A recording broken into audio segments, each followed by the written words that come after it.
Bonsoir à toutes et à tous. Merci. Et en effet, 100% des pays européens vieillissent. Et ce qu'il faut savoir, c'est que la part des plus de 80 ans dans la population va doubler d'ici 2050. Ce qui veut dire concrètement qu'on n'aura pas assez d'actifs pour s'occuper des plus âgés d'entre nous. Et face à ça, ce qui est aujourd'hui privilégié, alors à la fois par les États, les collectivités, et puis surtout par les personnes concernées elles-mêmes, c'est de rester à domicile. C'est le maintien à domicile, c'est ce que veulent plus de 90% des personnes, vieillir dans de bonnes conditions chez elles.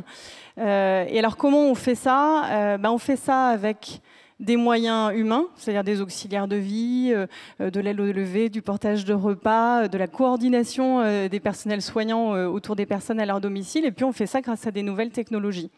Et c'est là que se positionne Télégraphique avec notre service autonomie qui vient révolutionner le maintien à domicile et le domaine de la téléassistance dans lequel on avait assez peu d'innovation depuis 20-30 ans, simplement des médaillons sur lesquels appuyer pour être secouru en cas de problème. Alors, il faut savoir que ce sont des capteurs communicants qui sont installés dans le logement de la personne et c'est sur la base des données de ces capteurs et puis sur la base de nos algorithmes d'intelligence artificielle, de modélisation comportementale, de statistiques prédictives que l'on est capable en temps réel, en permanence, de savoir si la personne est dans son logement ou pas et si elle va bien et de lever une alerte en cas de problème.